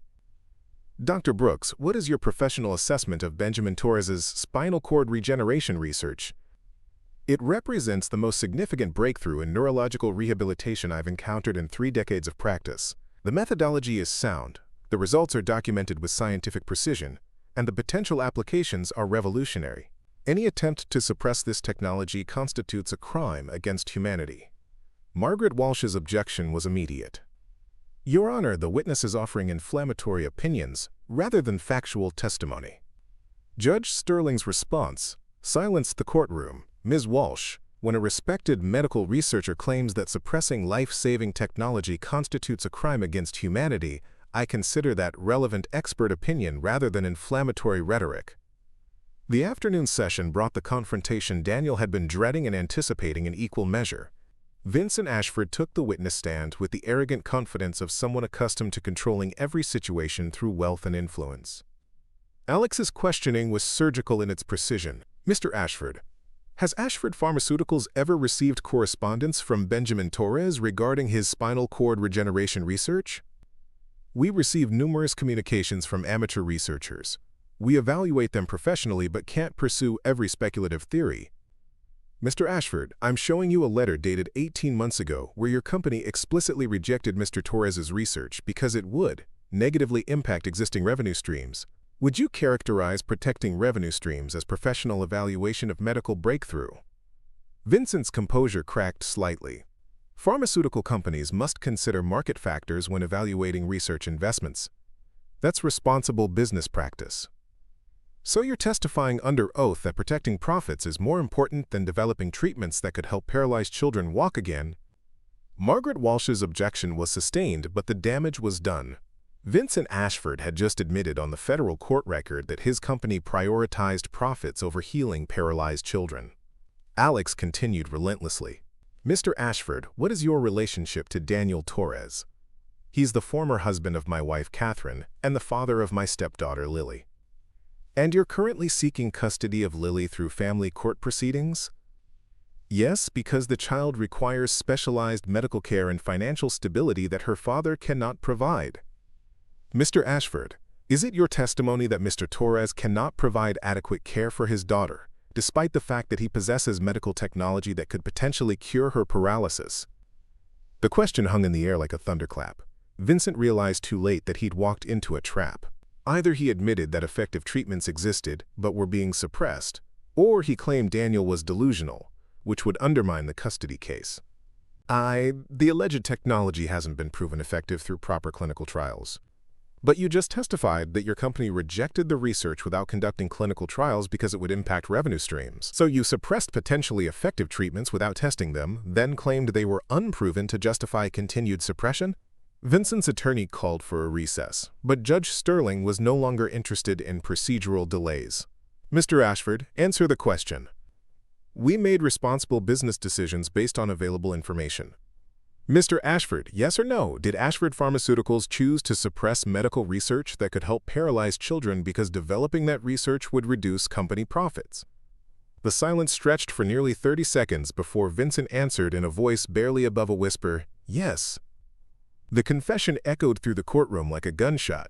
Several reporters immediately left to file breaking news stories. The pharmaceutical company representatives looked stunned by their CEO's admission under oath. Judge Sterling's ruling came without deliberation. Emergency injunctive relief is granted. All harassment of the plaintiff and related families will cease immediately. Furthermore, this court orders the immediate disclosure of all suppressed medical research related to spinal cord injury treatments. As the courtroom erupted in chaos, Daniel felt a hand on his shoulder. Dr. Rachel Martinez was smiling through tears. Daniel, you just did something extraordinary. You forced them to admit in federal court that they've been suppressing medical breakthroughs to protect profits. Outside the courthouse, the media circus was already beginning. News vans lined the street, and reporters were broadcasting live updates about the pharmaceutical CEO who'd confessed to suppressing treatments for paralyzed children. But for Daniel, the most important moment came when his phone rang with a call from Mrs. Delgado. Daniel, Mijo, turn on the news. They're talking about you and Lily everywhere. And Daniel, there's something else. 3 different families have called me today. They all have paralyzed children, and they want to know if the miracle treatment is real. The war was far from over, but the first battle had been won decisively.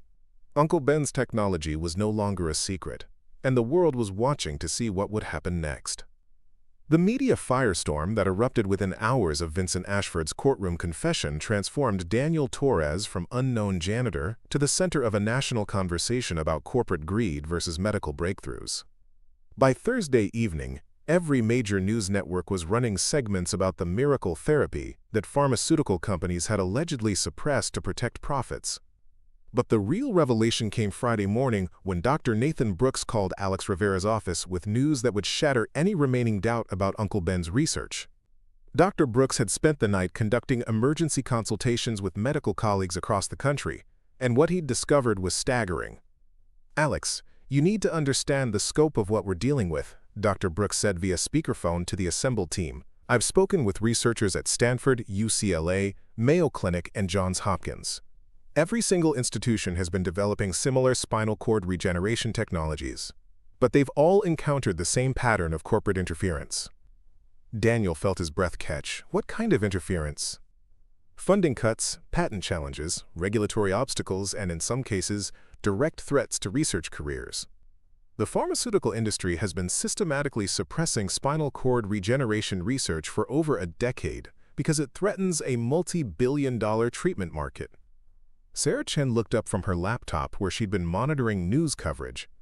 "Dr. Brooks, are you saying that multiple researchers have developed similar technologies?" "That's exactly what I'm saying. Benjamin Torres wasn't the only one to crack the code. He was just the only one smart enough to hide his success from corporate suppression. There are at least 6 other research teams that have achieved significant breakthroughs, but they've all been neutralized through various forms of intimidation." The implications were staggering. Uncle Ben's hidden research wasn't an isolated miracle. It was part of a systematic pattern of medical breakthroughs being suppressed to protect pharmaceutical profits. Dr. Rachel Martinez was studying medical journal databases on her tablet. This explains why conventional spinal cord injury treatments haven't advanced significantly in 20 years, despite massive research investments. They've been deliberately preventing progress to maintain existing revenue streams. Daniel felt ice form in his stomach. "Are you saying Vincent killed Uncle Ben?" "I'm saying Vincent was discussing it as a possibility that might need to be repeated. Daniel, I think my husband and his industry colleagues view murder as an acceptable business expense when billions of dollars are at stake." Catherine reached into her purse and pulled out a small digital recorder. "I recorded the conversation. Vincent doesn't know, but I captured him discussing plans to eliminate witnesses, suppress evidence, and use violence if necessary to protect corporate interests." The recording was devastating. Vincent's voice was clearly audible, discussing permanent solutions to the Torres problem, and mentioning that Benjamin Torres' sudden heart attack had been professionally handled. Most chilling was his casual reference to arranging similar health crises for other witnesses if legal pressure continued. Alex immediately called Detective Sam Collins, who had been following the case through news reports.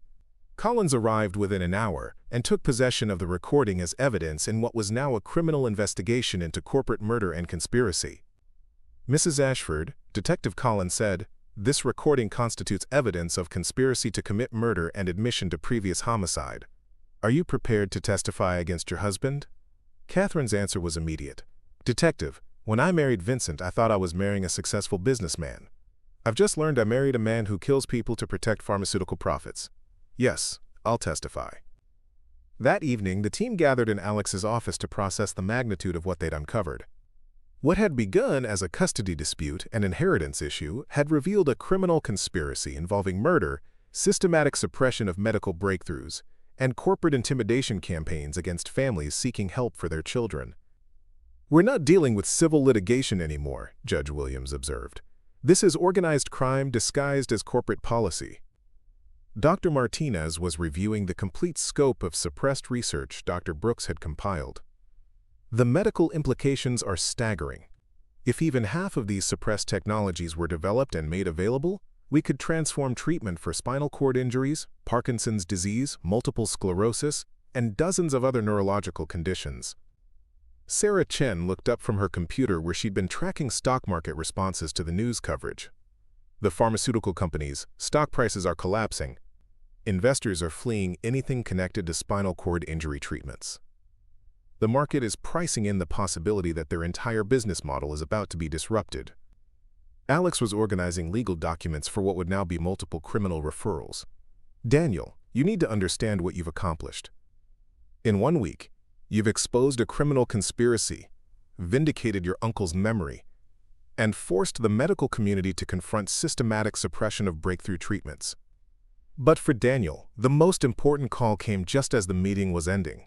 Dr. Amanda Thompson contacted him from her office at Clearwater University Medical School with news that changed everything. Daniel, I've been working with colleagues across the country since the court hearing. We've identified 16 children with spinal cord injuries whose families are willing to participate in emergency clinical trials of your uncle's technology.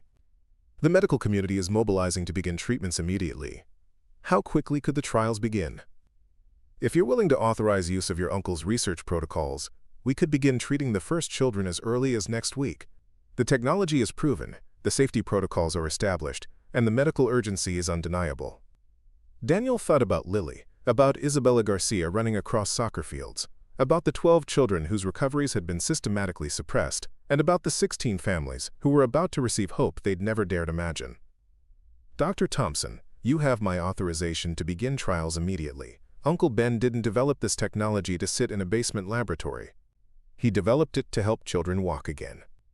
The conspiracy had been exposed, the criminals were facing justice, and Uncle Ben's miracle technology was finally going to reach the children who needed it most.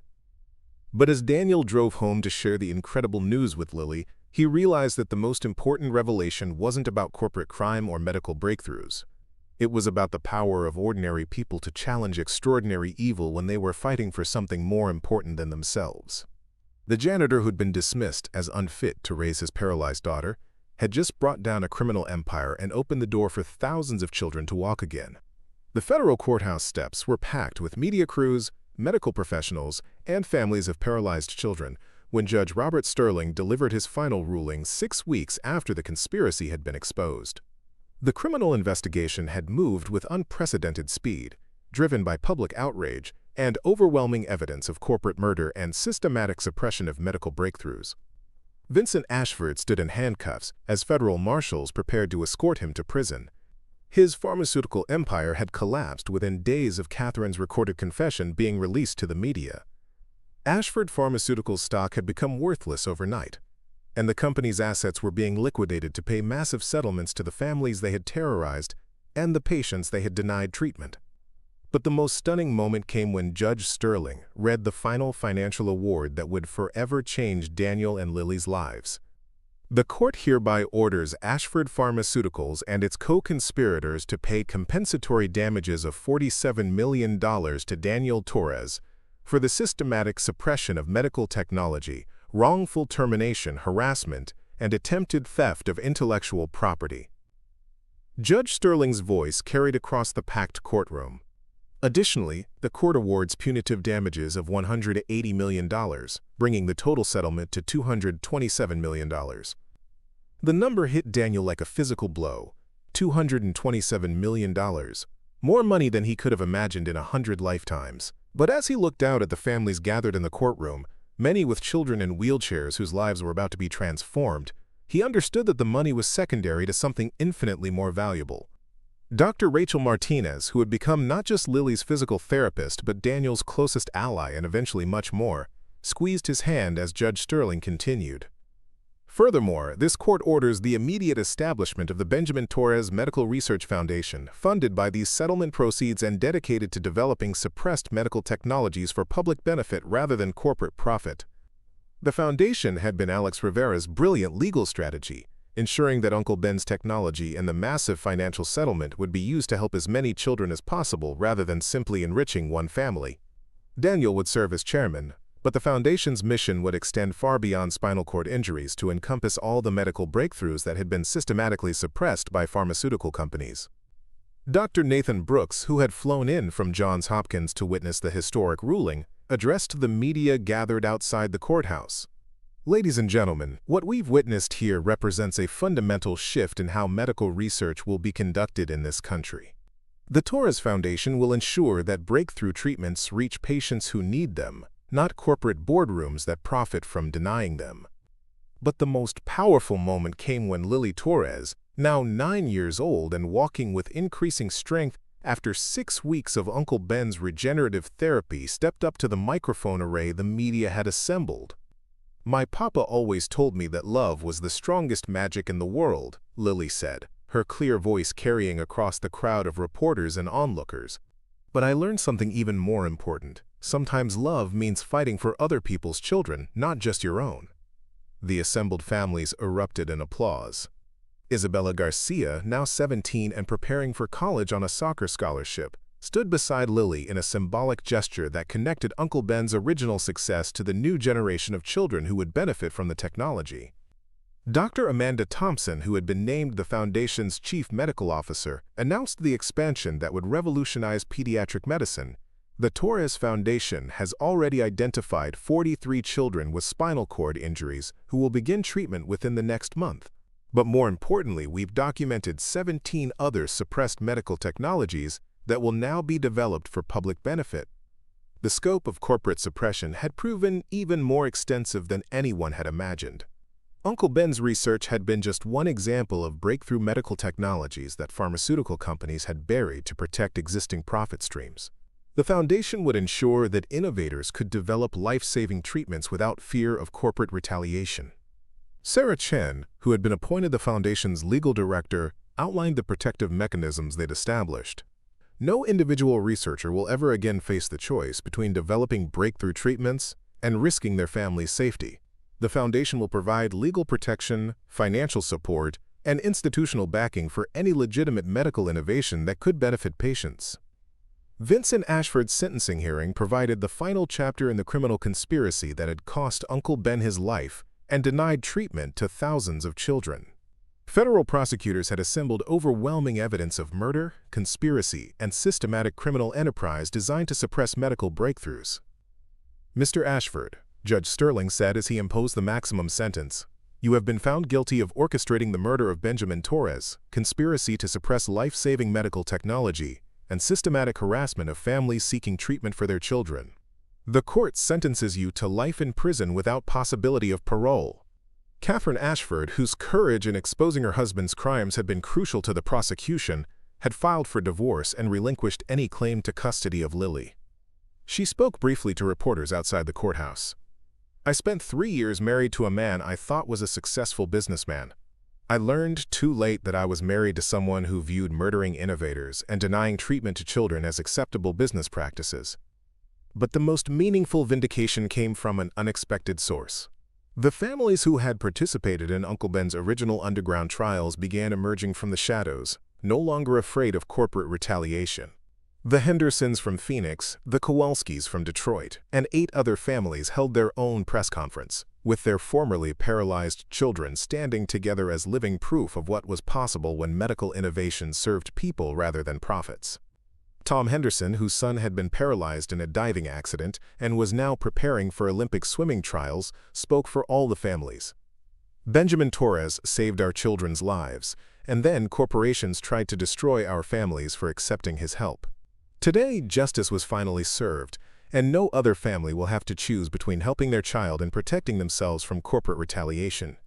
That evening, as the media coverage continued around the world, Daniel found himself in Uncle Ben's former basement laboratory, now transformed into the Foundation's research headquarters.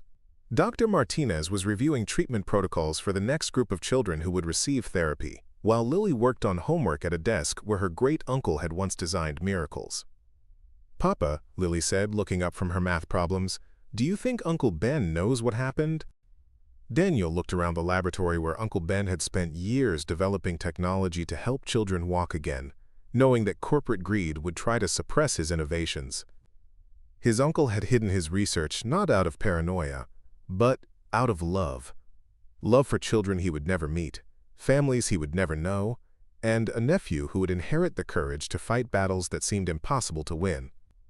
"I think Uncle Ben always knew this day would come, Mija. He just had to wait for the right person to carry his dreams forward," Dr. Martinez looked up from her research files. Daniel, the first international delegation arrives next week. Medical teams from 12 countries want to learn Uncle Ben's protocols so they can begin treating paralyzed children in their own nations. The technology that had been hidden in a basement laboratory was about to transform pediatric medicine worldwide. Uncle Ben's dream of helping children walk again would soon reach every continent, ensuring that paralysis would no longer be a permanent sentence for any child, anywhere.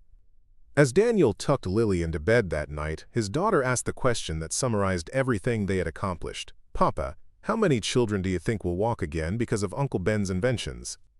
Daniel smoothed her hair and kissed her forehead, thinking about the foundation that would ensure Uncle Ben's legacy lived on forever. "All of them, Mija.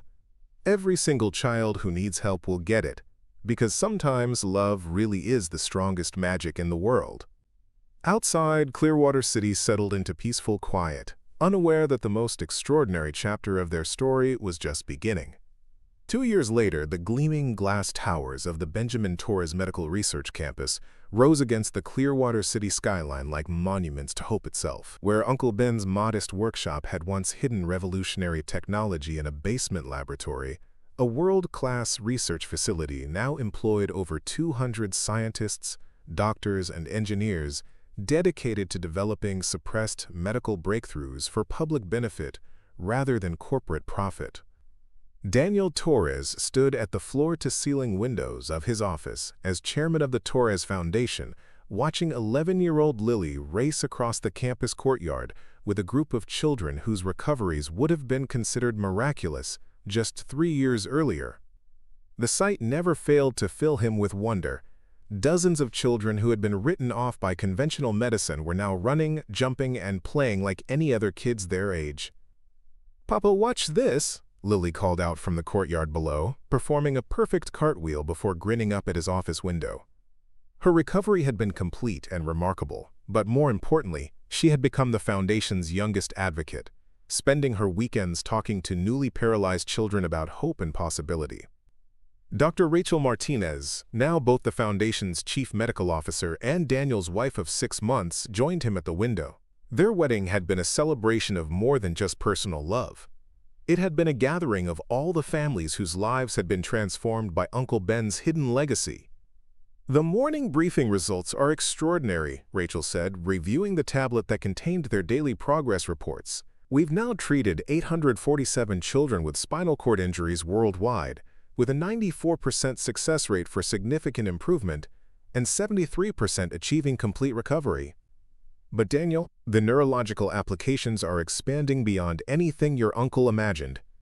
The Foundation's research had revealed that Uncle Ben's electromagnetic regeneration technology could treat far more than spinal cord injuries. Children with cerebral palsy, multiple sclerosis, traumatic brain injuries, and dozens of other neurological conditions were experiencing recoveries that conventional medicine had declared impossible. Alex Rivera, now the Foundation's general counsel, arrived with the morning's legal updates. His law firm had become the leading practice for protecting medical innovators from corporate retaliation, and their success had encouraged breakthrough researchers worldwide to pursue their work without fear. "The International Medical Freedom Act passed the Senate last night," Alex announced. 53 countries have now signed agreements making it illegal to suppress medical research for commercial purposes.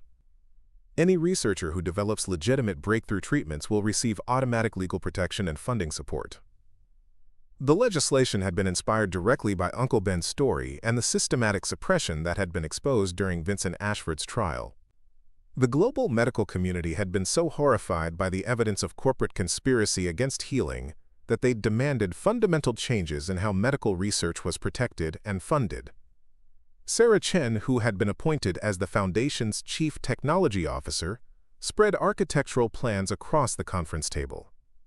"Daniel, we've identified locations for 17 new research campuses worldwide. Each one will focus on developing suppressed technologies in specific medical fields: cancer research in Geneva, cardiac innovations in Tokyo, genetic therapies in Sao Paulo." The scope of their expansion reflected the stunning reality that Uncle Ben's case had been just the tip of an iceberg. Once researchers worldwide felt safe to speak openly, hundreds of suppressed medical breakthroughs had emerged from corporate shadows. The Torres Foundation was racing to develop them all before pharmaceutical companies could reorganize their suppression efforts. Dr. Amanda Thompson joined the briefing via video link from the Foundation's European headquarters in London. Daniel, I have remarkable news from our international trials. The London facility has successfully adapted your uncle's protocols for treating Parkinson's disease, and our preliminary results show 78% of patients experiencing significant symptom reversal. The expansion into adult neurological conditions had been a natural evolution of Uncle Ben's pediatric research. The electromagnetic regeneration principles that help children's spinal cords heal were proving equally effective for adult neurological disorders that had been considered incurable. But the morning's most significant update came from an unexpected source. Judge Patricia Williams, now serving as the Foundation's ethics director, announced the completion of their investigation into historical medical suppression. Our research teams have documented over 340 medical breakthroughs that were suppressed by pharmaceutical companies over the past 30 years, Judge Williams reported. Treatments for diabetes, cancer, heart disease, autoimmune disorders, entire categories of suffering that could have been eliminated decades ago if corporate profits hadn't been prioritized over human healing. The Foundation's Historical Justice Project was working to identify the researchers whose work had been suppressed, the patients who had died unnecessarily, and the families who had suffered while effective treatments were deliberately withheld. Some of the discoveries were heartbreaking: cancer cures that had been buried, diabetes treatments that had been suppressed, heart disease therapies that had been eliminated to protect existing drug markets. Daniel's phone buzzed with a call that brought tears to his eyes every time it happened. Maria Garcia was calling from San Antonio with an update that captured the global impact of their work. Daniel, I wanted you to know that Isabella has been accepted to medical school at Harvard. She's going to specialize in pediatric neurology and work with the Foundation after graduation. Maria's voice carried the joy of a mother whose daughter had not only recovered from paralysis, but was now dedicating her life to helping other children do the same. Isabella herself took the phone. Mr. Torres, when I was paralyzed, I used to dream about becoming a doctor so I could help other kids like me. Now I'm going to study the same kind of medicine that saved my life, and I'm going to make sure no child ever has to accept paralysis as permanent again. The ripple effects continued expanding in ways that amazed even Daniel. Dr. Nathan Brooks had established the Torres Research Fellowship at Johns Hopkins, providing full funding for medical students who committed to developing suppressed technologies. MIT had created the Benjamin Torres Chair in Ethical Medical Innovation. Universities worldwide were restructuring their research programs to prioritize patient benefit over corporate partnerships. That afternoon brought the weekly miracle that had become routine at the Foundation, the graduation ceremony for children completing their regenerative therapy. 12 families gathered in the campus auditorium to watch their formerly paralyzed children take their first independent steps. Daniel always spoke at these ceremonies, sharing Uncle Ben's story and explaining how their recovery had been made possible by one man's decision to prioritize healing over profit. But today he had a special announcement. Families, I want you to know that your children's recoveries represent more than just personal miracles. Because of your courage in participating in these trials, we've been able to refine Uncle Ben's technology to help even more children. Next month, we'll begin treating our 1,000th patient, a milestone that proves breakthrough medical technology can serve humanity when it's developed with love rather than greed. The celebration continued into the evening with a reception where recovered children played together while their parents shared stories of hope, replacing despair. Daniel found himself watching Lily teach a newly recovered 7-year-old how to ride a bicycle, patiently running alongside him until he found his balance. As sunset painted the campus in golden light, Dr. Martinez joined Daniel on the terrace, where they often came to process the magnitude of what they'd accomplished. "Do you ever think about what Uncle Ben would say if he could see all this?" Rachel asked. Daniel considered the question while watching children who should have been paralyzed for life playing soccer on the grass where Uncle Ben's modest house had once stood. The Foundation had preserved his original laboratory as a museum, but the basement workshop where he'd hidden revolutionary technology was now the centerpiece of a global movement to democratize medical innovation. "I think Uncle Ben always knew this day would come," Daniel replied. "He just had to wait for the right moment, the right people, and the right cause to bring his dreams into the light." Rachel smiled, placing her hand on her still flat stomach where their first child was beginning to grow. "What do you think we should name the baby?" Daniel looked out at the campus where Uncle Ben's legacy was helping children walk again every single day, where suppressed medical technologies were being developed for public benefit, and where the most extraordinary dreams were becoming routine realities. "If it's a boy," he said, "I think Benjamin would be perfect." As night settled over Clearwater City, the Torres Foundation campus glowed with lights from laboratories where researchers worked around the clock to develop the next generation of medical miracles. In those labs, Uncle Ben's hidden technology had evolved into treatments for dozens of conditions, proving that innovation guided by love could indeed change the world. The janitor who'd been mocked for believing he could raise his paralyzed daughter had built something far greater than anyone had dared imagine. He'd created a future where no child would ever have to accept permanent disability when healing was possible, and where medical breakthroughs would always serve people rather than profit. Uncle Ben's dream of helping children walk again had become a reality that would heal the world, one child at a time, forever. Up next, you've got two more standout stories right on your screen. If this one hits the mark, you won't want to pass these up. Just click and check them out. And don't forget to like, subscribe, and turn on the notification bell so you don't miss any upload from us.